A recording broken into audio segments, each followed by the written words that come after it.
गुरुर्ब्रह्मा गुरुर्विष्णुः गुरुर्देवो महेश्वरः गुरुः साक्षात् परब्रह्म तस्मै श्री गुरवे नमः. तस्मै श्री गुरवे नमः. नमस्कार. धनत्रयोदशीच्या आपल्या सगळ्यांना शुभेच्छा. आज आपण गीतेच्या 9व्या अध्यायाच्या 21 आणि 22 श्लोकावर चिंतन करूया. सावनी 21 आणि 22 असे जर तू म्हटले तर बरं होईल. थँक्यू. हो. ते तं भुक्त्वा स्वर्गलोकं विशालं क्षीणे पुण्ये मर्त्यलोकं विशन्ति एवं त्रयी धर्ममनुप्रपन्ना गतागतं कामकामा लभन्ते अनन्याश्चिन्तयन्तो मां ये जनाः पर्युपासते तेषां नित्याभियुक्तानां योगक्षेमौ वहाम्यहम्. सुपर.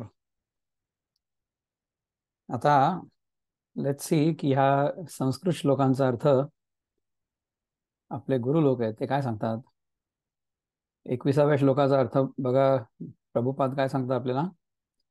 सेज तेतम भुक्त्वा स्वर्गलोकम विशालम क्षीणे पुण्ये मर्त्यलोकम विशन्ति एवं त्रयी धर्मम अनुप्रपन्ना अनुप्रपन्ना गतागतम कामकामा लभन्ते. म्हणजे when they have thus enjoyed vast heavenly sense pleasures and the results of their pious activities are exhausted, they return to this mortal planet again. म्हणजे आपण खूप पुण्य कमावलं, स्वर्गात गेलो, पण आपलं पुण्य एक्झॉस्ट झालं. It's like a debit card. आपण जे पुण्य जमा करतो ना, ते म्हणजे समजा तुम्ही की बँकेत पैसे जमा केले, पुण्य म्हणजे करन्सी समजू आपण त्याची. तर तो बँकेतला पैसा सगळा संपला स्वर्गात जाऊन की मग काय होईल की ते परत परत यावं लागेल ना मनुष्य लोकांमध्ये, to try to earn the punya once again. पुण्य आणि पाप फक्त ह्या मर्त्य लोकांमध्येच अटेन करता येतं. तुम्ही मनुष्य जन्मामध्येच फक्त कर्म करू शकता, कर्ता भावानी करू शकता, आणि त्या कर्ता भावानी कर्म केलं की त्या कर्माचं फळ आपल्याला मिळतं, पाप आणि पुण्य. ते पुण्य जमा केलं की स्वर्गामध्ये जाऊन ते वापरायचं, मग ते संपलं की पुन्हा इथे यायचं. असा हा गेम आहे. Thus, those who seek sense enjoyment by adhering to the principles of three Veda achieve only repeated birth and death. म्हणजे काय आहे की तुम्ही जर ठीक आहे धर्माप्रमाणे सुद्धा राहिलात, वेदांच्या अनुसार तुम्ही सगळं तुमचं कर्म केलं, जे वैदिक कर्म, तर वैदिक कर्म जर व्यवस्थित केलं त्याचं पाप आणि पुण्य म्हणजे वैदिक कर्म जर व्यवस्थित केलं तर पुण्य मिळेल, आणि जर नाही केलं तर पाप मिळेल. मग काय होईल की पुण्य जर मिळालं तर स्वर्गात जाऊ आपण, स्वर्गामध्ये अनेक गोष्टींचा उपभोग घेऊ, आणि मग ते संपलं सगळी परत येऊ. असं आहे. म्हणजे जन्म मरणाचा फेरा सुरूच आहे. त्याच्यासाठी विनोबा काय म्हणतात की त्या स्वर्गात ते भोगनी ते विशाळ क्षीणे पुण्ये मृत्यू लोकासे येती. त्या स्वर्गात म्हणजे त्या स्वर्गात गेल्यानंतर भोगुनी ते विशाळ. काय विशाळ? हे पुण्य जमा केलं येते. क्षीणे पुण्ये, आता विशाळ पुण्य झालं म्हणून स्वर्गात गेलो, नंतर ते क्षीण झालं म्हणजे मग कमी झालं. मृत्यू लोकासे येती ऐसे निष्ठा ठेवणी वेदधर्मी. ऐसे निष्ठा ठेवणी वेदधर्मी. वेदधर्मी म्हणजे वेदांप्रमाणे जर धर्म केला तर काय होईल. येणे जाणे जोडीती काममूढ. येणे जाणे जोडीती. येणं जाणं काय, ह्या जगामध्ये येणं जाणं जोडीती म्हणजे हेच आपल्याला बांधून ठेवेल, हे आपण जोडून ठेवू स्वतःच्या शिदोरीला. काममूढ. काममूढ म्हणजे काय की जो मूढ आहे, ज्यांनी स्वतःला बरोबर ओळखलेलं नाही आहे, ज्यांनी स्वतःला वेगळं समजलेलं आहे, ज्याला आपल्या व्यतिरिक्त जे काही आहे त्याची कामना आहे, तो काममूढ आहे. अशा काममूढाला जाणं येणं अपरिहार्य आहे, नाही का.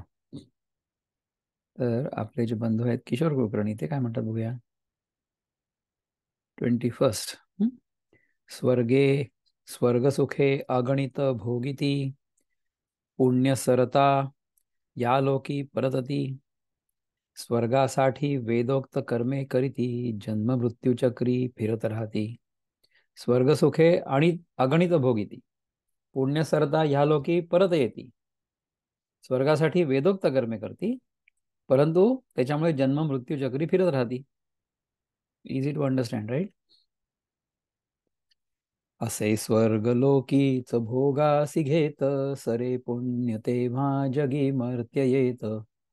करी कर्मकांडा धरोनीच इच्छा, सुटे नाही चक्रातुनी तो प्रपंचा. आपल्या मनामध्ये जर कामना असली तर त्याच्यासाठी आपण कर्म करू, आणि कर्म केलं की त्या कर्माचं फळ आपल्या मानगुट्याला येऊन बसल्याशिवाय राहणार नाही. त्यामुळे जोपर्यंत आपण कर्ता भावाने कर्म करत राहू, वाईट कर्म केलं तर वाईट शिक्षा तर भोगावी लागेलच, परंतु चांगलं कर्म जर केलं तरी सुद्धा स्वर्गात जाऊन परत इथेच यावं लागेल. म्हणजे काय की जन्ममरणाचा फेरा जो आहे तो चुकणार नाही. त्यामुळे पुण्यकर्म जरी केलं तरी सुद्धा ते पापकर्मच आहे, कारण की त्याच्यामुळे आपण सुटत नाहीये ना ह्याच्यातनं. म्हणून ह्याचा अर्थ हा आहे का की पुण्यकर्म करू नये? नाही नाही नाही, पुण्यकर्म अवश्य करावं, परंतु पुण्यकर्मामध्ये देखील त्या कर्मफळाची आसक्ती नसावी.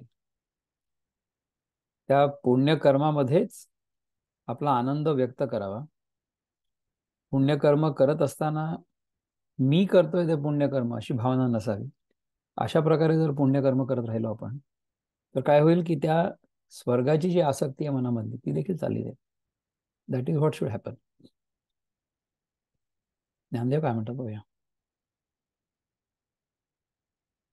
ज्ञानदेव महाराज म्हणतात 21व्या याच्यामध्ये, तो विशाल स्वर्गलोक भोगल्यावर पुण्य क्षीण झालं म्हणजे ते मर्त्यलोकी प्रवेश करतात. विषयांची इच्छा धरून 3 वेदांनी सांगितलेल्या फलरूपी धर्माला अनुसरून कर्ममार्ग आचरण करणाऱ्यांना या प्रकारे येणं जाणं म्हणजे जन्ममृत्यू प्राप्त होतो. मग तया पुण्याची पाऊटी सरे, सवेची इंद्रपणाची उटी उतरे, आणि येऊ लागती माघारे मृत्यू धोका.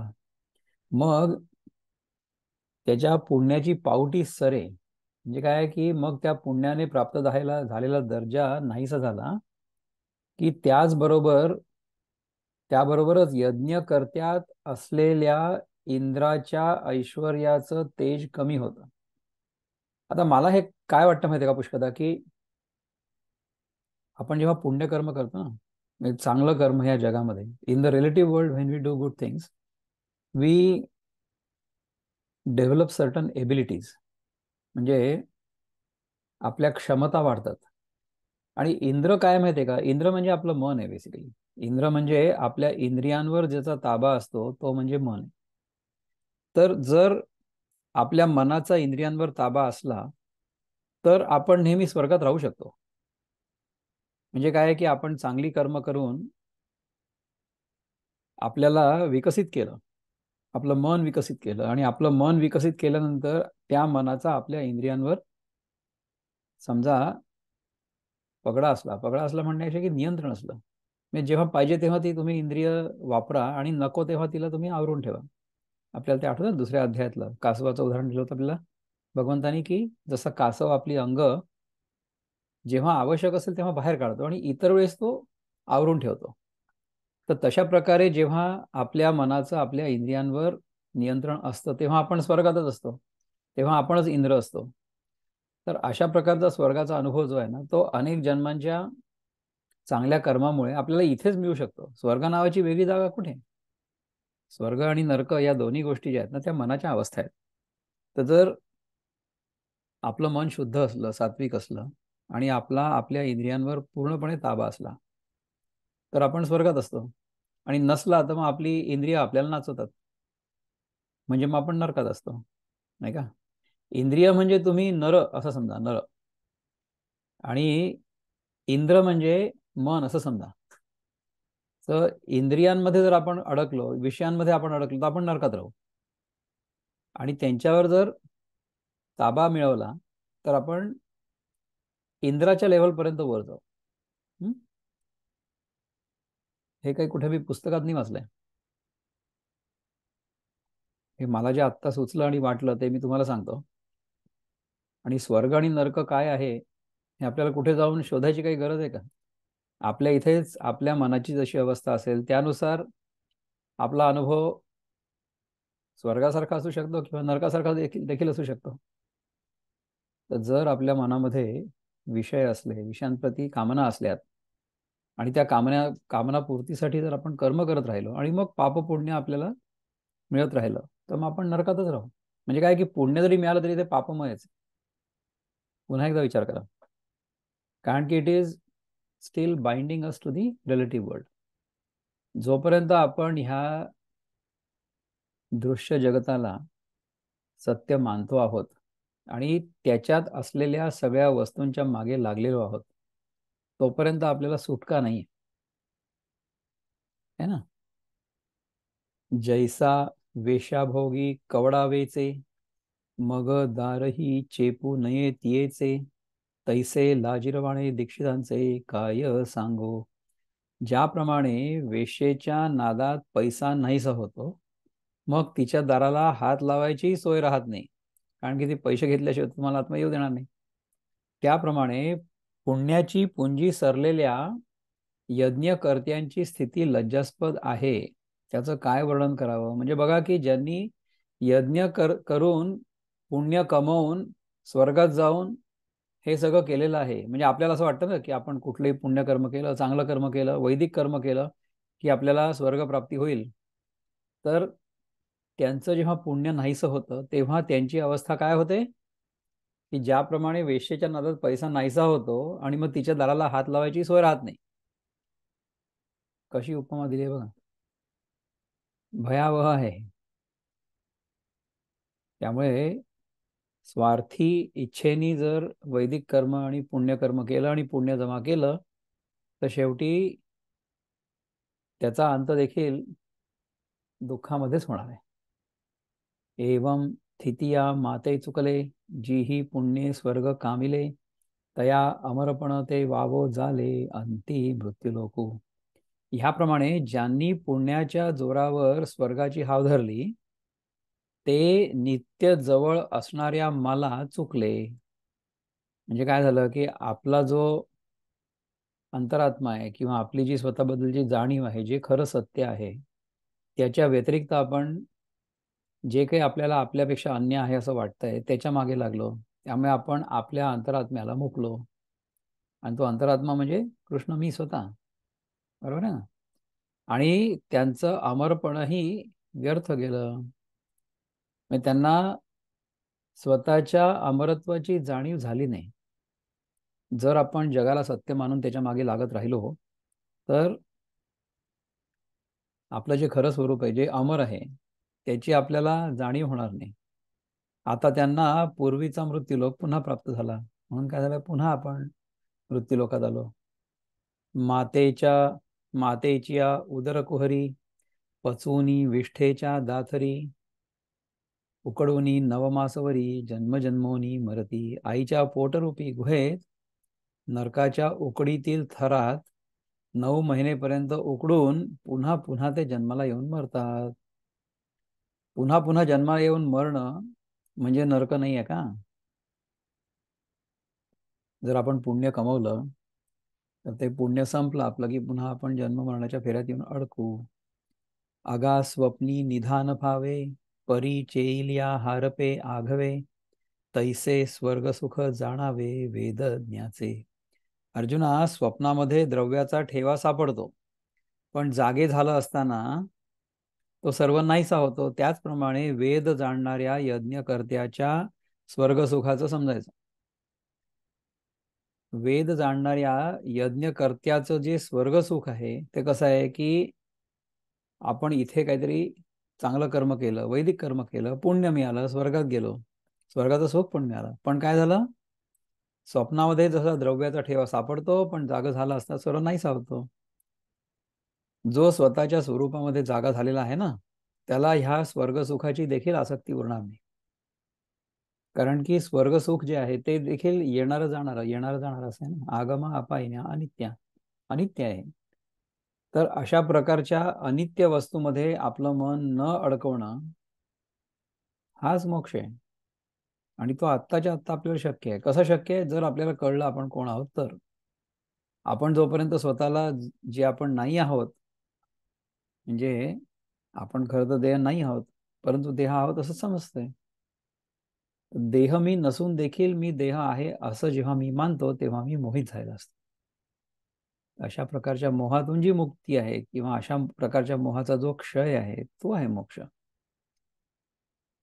त्यामुळे वेद जाणणाऱ्या यज्ञकर्त्याचं स्वर्गसुख म्हणजे काय की मी वैदिक कर्म केलं आणि मला स्वर्गसुख मिळालं, पण ते गेलं. असं झालं. अर्जुना, वेदविद जरी जाहला, तरी माते निणता वाया गेला. कणू सांडोनी उपणिला कोंडा जैसा. ज्याप्रमाणे धान्य टाकून नुसता कोंडा उफाणावा, त्याप्रमाणे अर्जुना मला जर जाणलं नाही तर प्रत्यक्ष एवढा वेद तरी तो व्यर्थ होतो. म्हणजे वेदांचं अध्ययन केलं, परंतु कृष्ण कोण आहे, म्हणजे काय की आपला अंतरात्मा कोण आहे, आपलं खरं स्वरूप काय, हे जर नाही कळलं तर काय झालं की धान्य टाकून नुसता कोंडा उफाणावा. म्हणजे आपण इतका सगळा अभ्यास केला, पण शेवटी चांगली वस्तू घेण्याच्या ऐवजी वाईटच वस्तू घेतली, निरुपयोगी वस्तू घेतली, है ना. म्हणून मज एके विण, हे त्रयी धर्म अकारण. आता माते जाणोनी काही नेण, तू सुखिया होसी. म्हणून एक मला सोडलं तर तीनही वेदांनी सांगितलेले धर्म निरर्थक ठरतात. ह्यास्तव अर्जुना, मला जाणून मग दुसरं काही जरी जाणलं नाही तरी तू सुखी होशील. म्हणजे आजच सकाळी चिंतनामध्ये आपलं काय चिंतन झालं की समजा अमेरिकेचा 7वा राष्ट्रपती कोण होता, राष्ट्राध्यक्ष कोण होता, हे माहिती आहे का तुम्हाला? माहिती नसलं तर काय फरक पडतो? काही फरक नाही पडत. अर्जेंटिनाची राजधानी कुठली आहे? काय माहिती? माहिती असली किंवा नसली किंवा किंवा नसली सुद्धा तरी काय फरक पडतो? बोलिव्हियाची राजधानी कुठली? चला, अर्जेंटिनाची कदाचित माहिती असेल, बोलिव्हियाची कुठली आहे नाही माहिती, लायबेरियाची कुठली आहे माहिती नाही. ह्या सगळ्या देशांच्या ज्या राजधान्या त्या आहेत आहेत आय एम शुअर, पण त्या माहिती असायला पाहिजे. जर आपण तिथे कधी जाणार नसलो तर काय आवश्यकता आहे? परंतु मी कोण आहे हे माहिती असणं आवश्यक आहे. माझा खरा मी कोण आहे ते माहिती असणं आवश्यक आहे. ते जर नाही कळलं तर मग आपल्याला ह्या जगामध्ये पुन्हा पुन्हा जन्म मरण्याच्या फेऱ्यामध्ये अडकून आणि येत जात राहावं लागेल, असं झालं. So let me stop sharing here. आपला हा 21वा श्लोक आता चिंतन करून संपलेला आहे. 21व्या श्लोकाबद्दल कोणाला काही आहे का चिंतन करायचं? Anybody has any thoughts about that? 21वा श्लोक बघा. क्षीणे पुण्ये मर्त्य लोके विशंती.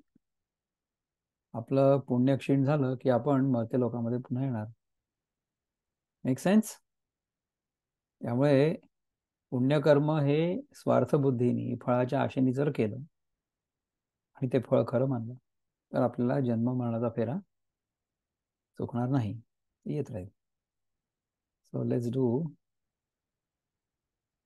22nd. हा खूप महत्वाचा श्लोक आहे, याच्यावर पुष्कळ चिंतन करता येणं शक्य आहे बरं का.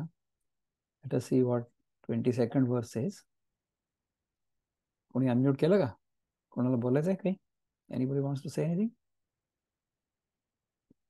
नसेल तर आपण पुढचा श्लोक घेऊ. 22वा. अनन्याश्चिन्तयन्तो मां ये जना पर्युपासते, तेषां नित्याभियुक्तानां योगक्षेमं वहाम्यहम्. अनन्याश्चिन्तयन्तो मां म्हणजे काय की but those who always worship me with exclusive devotion, माझ्या व्यतिरिक्त दुसऱ्या कोणाचीही भक्ती करत नाहीत. Meditating on my transcendental form, to them I carry what they lack and I preserve what they have. योग म्हणजे आपल्याजवळ जी वस्तू नाही आहे ती गोष्ट आपण मिळवणं, जमा करणं, आणि क्षेम म्हणजे जी वस्तू आहे ती मेंटेन करणं, धरून ठेवणं. ते ह्या दोन्ही गोष्टी करायला कृष्ण समर्थ आहे आणि कृष्ण करतो. म्हणजे आपण काहीही करतो म्हटलं तरी सुद्धा जोपर्यंत कृष्णाची कृपा नसते ना तोपर्यंत होत नाही. अनन्य भावे चिंतूनी भजती भक्त ते मज, सदा मिसळले त्यांचा मी योगक्षेम चालवी. बघा, सदा मिसळले त्यांचा. ज्या लोकांच्या मनामध्ये भगवंताच्या व्यतिरिक्त दुसरं काहीच नाही, म्हणजे कृष्णा व्यतिरिक्त काही नाही, किंवा जो ज्ञानी स्वतःच्या स्वरूपाच्या जाणीवे व्यतिरिक्त कुठल्याही गोष्टीकडे लक्ष देत नाही, the one who is totally immersed in his on pure consciousness. म्हणजे कोण? ज्याला ज्याच्या मनातनं कामना सगळ्या चालल्या गेल्यात, राईट. प्रजहाती यदा कामान सर्वान पार्थ मनोगतान आत्मन्यैव आत्मना तुष्ट आत्मनी एव आत्मना तुष्ट. आपल्या स्वतःच्या आत्म्यामध्ये आपण तुष्ट आहोत, संतुष्ट आहोत. तिथं प्रज्ञस्त दोचते, तसा तो तिथं प्रज्ञ आहे. तर तो काय करेल? अनन्य भावे चिंतोनी भजती भक्त जे मज सदा मिसळले त्यांचा योगक्षेम मी चालवी. तो मी चालवतो योगक्षेम त्यांचा. अशा प्रकारे जर आपण योगक्षेम आपला भगवंताला चालवू दिला आणि आपण समजा आपल्या गरजा कमीत कमी ठेवल्या तर आपलं सगळं व्यवस्थित चालेल. निरीच्छ भक्त मजसी मजसी स्मरती एकनिष्ठेने मजसीच पूजिती मज माझी सदैव तल्लीन असती त्यांचा योगक्षेम माझ्यावरती. करी भक्ती माझीच जो एक भावे सदाही तयाच्या मनी मी वसावे विचारासी अन्या न थारा मनात तया क्षेम योगा असे मीच देत. करी भक्ती माझीच जो एक भावे, माझ्या व्यतिरिक्त दुसऱ्या कशाची भक्ती करत नाही. सदाही तयाच्या मनी मी वसावे, त्याच्या मनामध्ये मी नेहमी वसलेला असतो, कारण की तो माझ्या व्यतिरिक्त दुसऱ्या कुठल्या गोष्टीचं चिंतन करतच नाही आहे. विचारासी अन्यान थारा मनात, दुसऱ्या विचाराचा मनामध्ये उदय होतच नाही, दुसरा कुठलाही विचार मनामध्ये येत नाही. तया क्षेम योगा असे मीची देत, त्याचा जो योग आहे आणि क्षेम आहे तो मी चालवतो, नाही का. याच्याबद्दल ज्ञानदेव महाराज काय म्हणतात बघूया. Let's see what Dnyandev Maharaj has to से.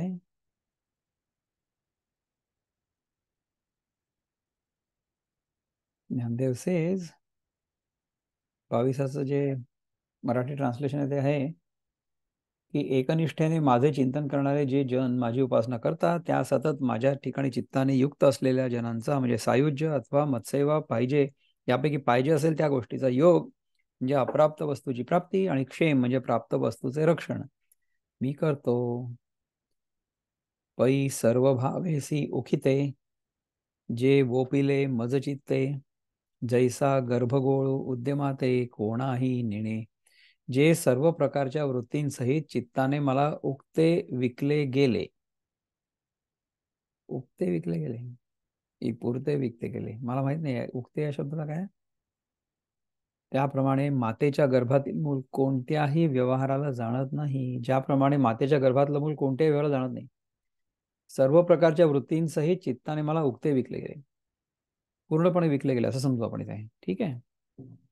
म्हणजे ठीक आहे, आपल्या चित्तामध्ये वृत्ती उठतात किंवा आपल्या मनामध्ये इच्छा कामना उत्पन्न होतात, परंतु त्या सगळ्या इच्छा कामना भगवंताच्या दर्शनासाठी किंवा भगवंताला काय आवडेल अशा इच्छेने जर प्रेरित असल्या तर त्या इच्छांचं त्या कामनांचं आपल्याला बंधन नाही होत.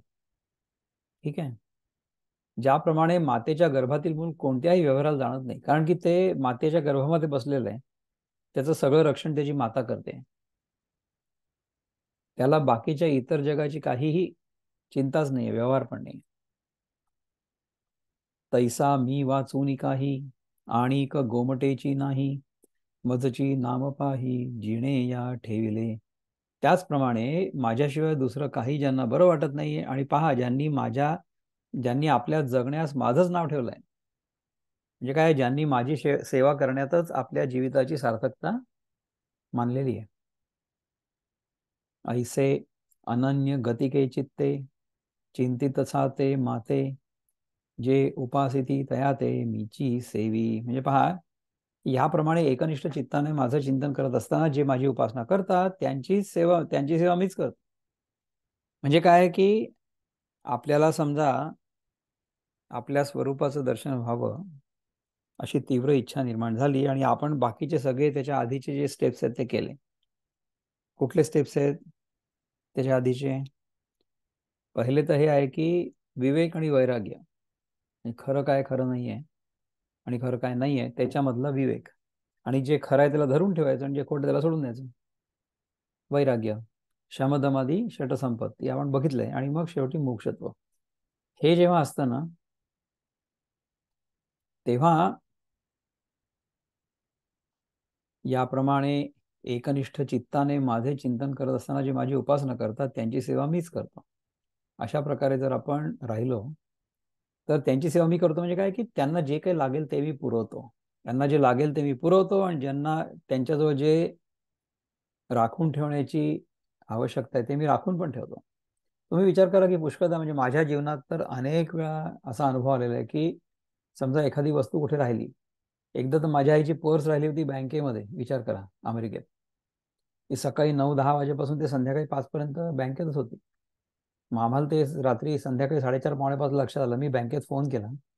तर यू विल नॉट बिलीव्ह की त्या बँकेच्या मॅनेजरनी स्वतः उठून जाऊन बघितलं की त्या ठिकाणी जिथे पर्स ठेवली होती माझ्या आईने ती तिथे होती किंवा नाही. आणि ती तिथेच होती, कोणी हलवली पण नव्हती, कोणी हात नव्हता लावला. तर ह्याचं रक्षण कोणी केलं बघा बरं. ही जी आपली पर्स होती, कष्टाचा पैसा होता, प्रामाणिकपणे मिळवलेला होता. त्यामुळे त्याचं रक्षण केलं ना भगवंतानी. कोण होतं तिकडे रक्षण करायला? विचार करा. आणि तुम्ही विचार करा की आणखीन आपल्या जीवनामध्ये किती गोष्टी की ज्या आपल्याला उपलब्ध आहेत. म्हणजे आपण जिथे आपल्याला ज्या प्रकारचं काम करण्याची इच्छा असेल त्या प्रकारचं काम आपल्याला मिळणं आणि त्या कामाबद्दल चांगल्यापैकी मोबदला मिळणं आणि त्यामुळे त्यानुसार आपण आपलं जीवन सुखी म्हणजे भौतिकदृष्ट्या सुखी करू शकणं, या सगळ्याला भगवंताची कृपा पाहिजे ना. Our effort has to be aligned with the universal will and the universal laws. Only then can we become successful in any profession. है ना. ज्याप्रमाणे त्या तैसा मी वाचून काही आणिक गोमटेची नाही मजसी नाम पाही जिणे या ठेवले, त्याचप्रमाणे माझ्याशिवाय दुसरं काही ज्यांना बरं वाटत नाही.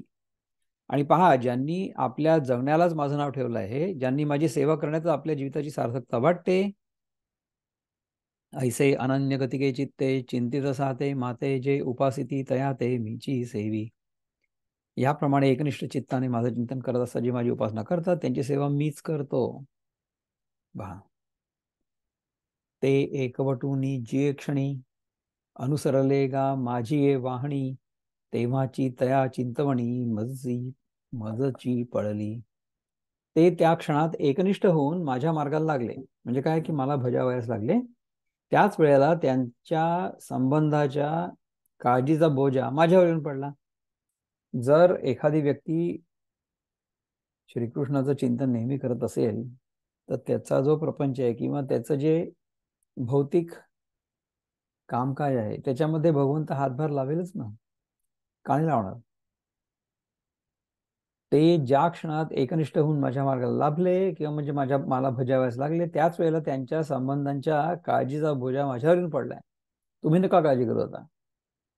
ठीक आहे. मग तीही ते जे करावे ते मजची पाडिले आघवे, जैसी अजात पक्षाचे जीवे पक्षिणी जिये. मग जे जे म्हणून त्यांना करायचं असतं ते ते सर्व मलाच करावं लागतं. जसं पंख न फुटलेल्या पिलांच्या जीवित्वाचं पक्षी जगते, जीवित्वाने पक्षी जगते. आपली तहान भूक नेणे तान्हया निके ते माऊलीसीची करणे, तैसे अनुसरले जे मज प्राणी तयांचे सर्व मी करी. आपली तहानभूक काही न जाणता लहान मुलाला जे हितकर असेल तेच आईला करणं भाग पडतं. त्या मुलाप्रमाणे जे मला अंतःकरणपूर्वक भजले त्यांचं काहीही करायला मी लाजत नाही. तया माझिया सायुज्याची चाळ तरी तेची पूर्वी कोळ, का सेवा घेतली तरी आळ प्रेम सूर्ये. त्यांना जर माझ्या एकरूपतेची इच्छा असेल तर तीच त्यांची आवड मी पूर्ण करतो. किंवा ते माझ्या सेवेची मागणी करतील तर आम्हा दोघांमध्ये प्रेम घालतो. म्हणजे माझ्या आवडी म्हणजे मी माझ्याविषयीचं त्यांना प्रेम देतो. ऐसा मानी जो जो धरती, ऐसा मनी जो जो धरती भावो, तो पुढा पुढा लागे तया देव. ऐसा मनी जो जो धरिला भावो. तर पुन्हा आपण तेच वाचलं. ह्याप्रमाणे जो जो हेतू मनात धरतात तो मी त्यांच्या पुढे पुढे होऊन त्यांना दाव्याला लागतो आणि दिलेल्याचं रक्षणही मीच करतो. हा योगक्षेमू आढवा, हा ओगक्षेमू आघवा, तयांचा मजची पडिला पांडवा. ज्याच्या सर्व वृत्तींना मी एकच आहे, मी एकच आशय आहे, आणि ज्यांना इच्छित पदार्थ देणं व न दिलेला पदार्थ जतन करणं, हे सर्व अर्जुना मलाच करावं लागतं, नाही का? अशा प्रकारे 22व्या श्लोकावर ज्ञानदेव महाराजांनी आपल्याला काय सांगितलं ते आपण बघितलं. आता ह्याच्याबद्दल कोणाला काही प्रश्न आहे का? कसं असतं पहा, की LICचं ब्रीदवाक्य आहे ना, योगक्षेमम वहाम्यहम. तर हे योगक्षेमम वहाम्यहम या 4थ्या चरणातनं घेतलेलं आहे 22व्या श्लोकाच्या. काय सांगितलं त्याच्या आधी 3 वेळा काय सांगितलं, की अनन्य चिंतयंतो माम, माझं चिंतन अनन्य भावाने कर. मला जे कळतं किंवा मला जे वाटतं ते हे आहे, की भगवंत किंवा कृष्ण हा माझ्यापेक्षा अन्य नाही. म्हणजे काय, की तो दूर आहे असं वाटतंय, पण तो दूर नाही, तो आपल्याच जवळ आहे. इज द अंतरात्मा फॉर एव्हरीबडी, असं आहे. करा विचार. तर त्या LICनी ह्या 4 पैकी ना 1/4, 4 क्वार्टर पैकी 1 क्वार्टर उचललं, योगक्षेम वहाम्य. त्या 1/4 ऑफ द होल पीस, त्या क्वार्टर बद्दल आपली चिंता आपण का करतो, की आपण त्याच्यातनं आपल्याला पैसे मिळतात म्हणून. ठीक आहे. तर समजा आपण जिथनं जे काही काढतो आहे, अनन्या चिंतयंत माम ये जन पर्युपासते, ह्याच्या आधी आपण काय बघितलं होतं, की आपण सगळं पुण्य जमा केलं, बँकेत जमा केलं, तिकडं खर्च केलं सगळं, मग वापस आलो, राईट. आणि ह्याच्यामध्ये आपण बघितलं की योगक्षेम चालवणारा तो भगवंत आहे. तर योगक्षेम हे जे 4थं त्याचं चरण आहे ना, म्हणजे 1/4, त्या योगक्षेम चालवणाऱ्या 1/4 क्वार्टर LICवर आपला 100% विश्वास असतो. आपण LIC मध्ये पैसे जमा करतो, पॉलिसीज घेतो, माझ्याही जवळ आहे, जस्ट फॉर प्रॅक्टिकल पर्पज. परंतु त्या पॉलिसीमुळे किंवा त्या पैशामुळे माझं कल्याण होतं आहे असं नाही आहे, हे माहिती पाहिजे. करायचं करायला काय हरकत नाही, no problem. LIC is giving good rates right now, whether selling और बॉरोईंग, इट्स गुड. मग त्याच्यामध्ये आपण मॉर्गेजसाठी आपलं घर पण ठेवू शकतो, असंही होऊ शकतं. So that's the story. Any questions, comments? याच्याबद्दल काही आहे का प्रश्न किंवा कॉमेंट्स? पण ज्यांनी श्लोक सांगितलाय पूर्ण 100%, त्याच्यावर 100% विश्वास नाही, आपला त्याच्यावर 0% विश्वास आहे. तो 1/4 LICवर योगक्षेम वहाम्यम जे म्हणतात त्यांच्यावर आपला 100% विश्वास आहे, आणि 100% श्लोक ज्यांनी म्हटलाय त्या भगवंतावर आपला 0% विश्वास आहे. कोणते अनम्यूट केलं होते का आता? Anybody wants to say anything? दोष बोला. सर, मला एक प्रश्न विचारायचा होता. आपण म्हणतो की वननेस विथ एव्हरीवन, वननेस आपण सगळ्यांना एकाच भावानी वननेस तर ट्रीट करू शकतो, पण how can we deny diversity?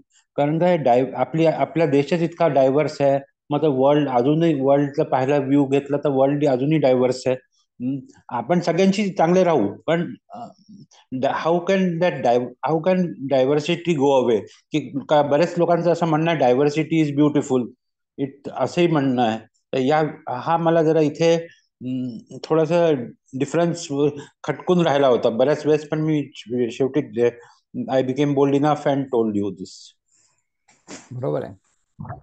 He G diversity आहे, ही जी मल्टिप्लिसिटी आहे, त्याचं आपण काय करायचं?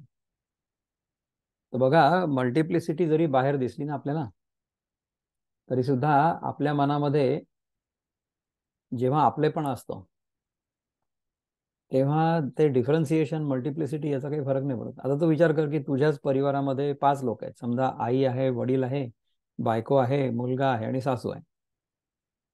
तर ह्या सगळ्यांना आपण आपलं म्हटलंय ना, त्यामुळे ह्यांच्याबद्दल आपल्या मनामध्ये आपलेपण आहे. त्यामुळे हे वेगळे जरी असले तरी सुद्धा त्यांच्यावर सारखंच प्रेम आहे. आपल्या आईचं आपल्या मुलांवर सारखंच प्रेम असतं ना, वेगळे जरी असले तरी सुद्धा. मुलगा असतो, मुलगी असते, पण regardless of the gender, the mother will love all the children equally, असं असतं. त्याचप्रमाणे आपल्याला जर असं कळलं की हे सगळं जे जग आहे आपल्या व्यतिरिक्त, जे काही आपल्याला दिसतंय ते आपल्या मनातनंच प्रसवलेलं आहे, मग काय होईल? की त्याच्याबद्दल आपल्या मनामध्ये प्रेमच राहील ना. म्हणजे कसं की अर्जुनाच्या मनामध्ये जो दुर्योधन दुःशासनाबद्दलचा द्वेष होता, तो द्वेष काढून सुद्धा अर्जुन तिथे युद्धामध्ये युद्ध करू शकला. द्वेषाने युद्ध नाही करायचंय, आपल्याला हे युद्ध कर्तव्य म्हणून करायचंय, कारण की ह्याच्यामध्ये आपल्या लोकांचं कल्याण आहे. ह्या भावनेने जेव्हा आपण कुठलेही कर्म करतो ना, तेव्हा कसं आहे, म्हणजे आता समजा तुमच्या हातात शस्त्र असलं आणि you are a law enforcement officer, तुम्हाला कायद्याचं रक्षण करायचं, तेव्हा तुमच्याकडे ते वेपन जे आहे that is not something like A fire arm which will go and kill people. तसं नाही. आपल्याला कुठलीही गोष्ट वापरण्यापूर्वी ट्रेनिंग मिळतं ना. तर तुमच्या इथे पहा इंडस्ट्रियल ट्रेनिंग, म्हणजे if somebody is to be deployed at some offshore location, then they will need to be given training. किंवा तिथे जे इक्विपमेंट चालतं, मशिनरी चालते, ती मशिनरी कॉम्प्लेक्स आहे, त्या मशिनरीमध्ये ते कसं चालवायला पाहिजे याच्यासाठी ट्रेनिंग द्यावं लागेल ना. आता जसं आपण ज्याप्रमाणे तो हा प्रश्न विचारला, जगामध्ये कसं राहायचं ह्याचं पण ट्रेनिंग पाहिजे. ते ट्रेनिंग मॅन्युअल म्हणजे गीता आहे.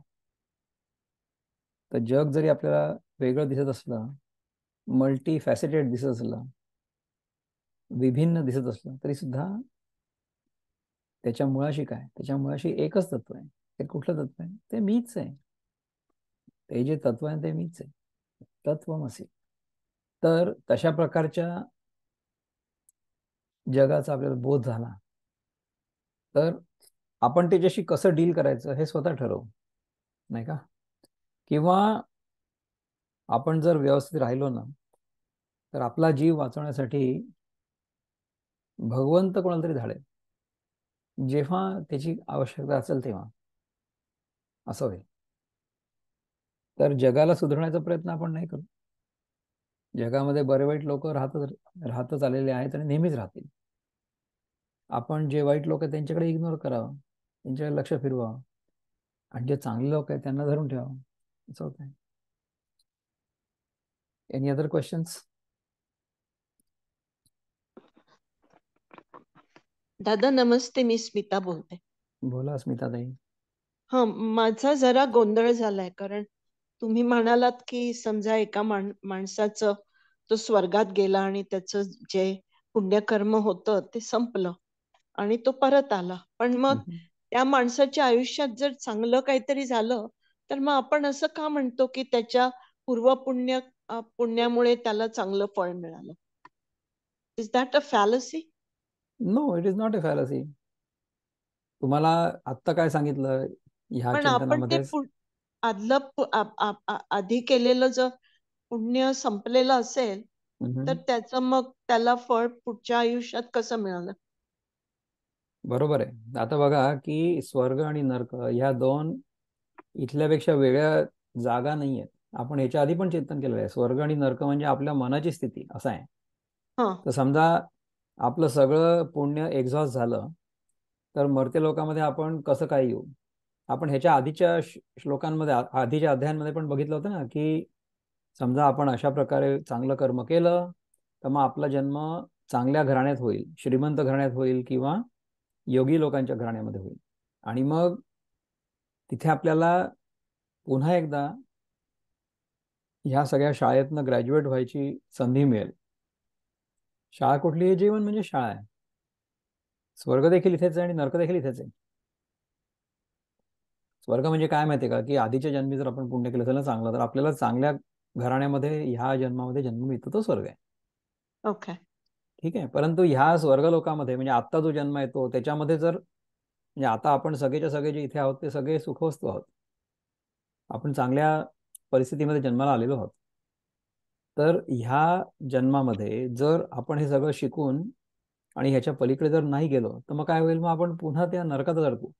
आणि जो स्वर्ग आहे असं आपण म्हणतोय ना, स्वर्ग म्हणजे आपल्या व्यतिरिक्त जर जे काही आहे ते स्वर्ग आहे असं आपल्याला वाटत असलं, आता इथनं मेल्यानंतर आपण स्वर्गात जाऊ असं वाटत असलं, ती मनाची कल्पना आहे. जन्म आणि मृत्यू ही देखील मनाची कल्पना आहे. का बरं कल्पना आहे तशी? आपल्याला जन्म आणि मृत्यू खरा का बरं वाटतो? कारण की आपण जन्म देहाचा जेव्हा होतो तेव्हा माझा जन्म झाला असं सांगतो. व्यावहारिक दृष्ट्या ठीक आहे ते, आपण समजा एखाद्या देशातून बाहेर चाललेलो असलो आणि दुसऱ्या देशात प्रवेश करत असलो. समजा आपण पहिल्यांदा अमेरिकेत आलो, जेव्हा आता समजा तुम्ही इमॅजिन करा की आपण तेव्हा असा सगळा वेदांत शिकलेलो होतो आणि आपल्याला जर असं कळलेलं असलं की नाही, हा देह म्हणजे मी नाही आहे. आता जेव्हा आपण इथे प्रवेश करतो अमेरिकेत, तेव्हा आपल्याला तो माणूस विचारतो तिथला की तुमचं नाव काय आहे, तर तुम्ही हे सांगाल का, माझा ना कधी जन्म झाला होता ना कधी मी मरणार आहे, हे नाही. असंच नाव मला कोणी दिलं, असं आपण इम्प्रॅक्टिकल नाही राहणार. जगामध्ये आपल्याला ज्याप्रमाणे कंडक्ट करायचं स्वतःला त्याप्रमाणे करा. स्वर्ग आणि नर्क ह्या मनाच्या स्थिती आहेत ज्या आपल्याला इथेच भोगायला मिळतात. समजा ओके. मनच नसलं, आपल्याला भोग कशाचा करता येईल? We will not be able to understand. आता म्हणतात असं की हे जे सटल बॉडी आहे ना, ज्याच्यामध्ये मन आणि अहंकार वगैरे या चित्तातल्या वासना वगैरे ह्या सगळ्या ज्या गोष्टी आहेत, त्या हा एक देह सोडून दुसऱ्या देहामध्ये जातात असं म्हणतात. ठीक आहे, असेल, खरंही असेल. परंतु ज्या नरक यातना आहेत किंवा जे स्वर्ग सुख आहे ते तुम्हाला भोगण्यासाठी you will need some kind of body ना. Only the subtle body may not do. You may need to have a gross body also. Who knows. कोणाला माहिती आहे स्वर्ग आणि नरक म्हणजे काय? कोणी जाऊन थोडी चालेल. आता हे माझ्या मागचं जे तुम्हाला जे चित्र दिसतंय ओंकारेश्वराचं, ओंकारेश्वर म्हणजे स्वर्ग आहे असंही असू शकतं. तिथे बसून शंकराचार्यांनी साधना केली त्यांची, असंही आहे. तर स्वर्ग आणि नरक ह्या वेगळ्या जागा नाही आहेत. They are our states of mind. So if we are enjoying our state of mind at any given situation, we are in swarg. म्हणजे काय आहे की जोपर्यंत आपल्याला आपल्या व्यतिरिक्त जे काही आहे जग ते खरं वाटतंय आणि त्याच्या उपभोगासाठी परिस्थिती अनुकूल असली तर त्याला आपण स्वर्ग हे नाव दिले आहे, असं आहे. पण जो स्वतःच्या स्वरूपामध्ये स्थित आहे, त्याच्यामध्येच रत आहे आणि ज्याला जगातल्या कुठल्याही गोष्टींमध्ये कुठल्याही प्रकारची आसक्ती नाही, अशी व्यक्ती नेहमी स्वर्गात असते, है ना. कारण की स्वच्या दिशेने गती म्हणजे स्वर्ग. तर जर आपण आत्ता हा जो अभ्यास करतो आहोत, स्वाध्याय करतो आहोत, स्वतःला ओळखून घेण्याचा प्रयत्न करतो आहोत, that effort itself is swarg. समजा आपण ते करत नसलो तर मग then we will have lost an opportunity, असं आहे. एनिवे, माझी आता एक दुसरी मीटिंग सुरू होणार आहे, त्यामुळे आता मला इथे थांबणं भाग आहे. पण छान वाटलं थँक्यू सगळ्यांना. पुन्हा दादा. एकदा मोस्ट वेलकम. धनत्रयोदशीच्या शुभेच्छा. थँक्यू दादा. You are most welcome. आता आपण शेवटची प्रार्थना म्हणू आणि संपवू. ओके. ओम पूर्णमद पूर्णमिदम पूर्णात् पूर्णमुदच्यते पूर्णस्य पूर्णमादाय पूर्णमेवावशिष्यते. ओम शांति शांति शांति. हरि ओम. श्री गुरुभ्यो नमः. हरि ओम.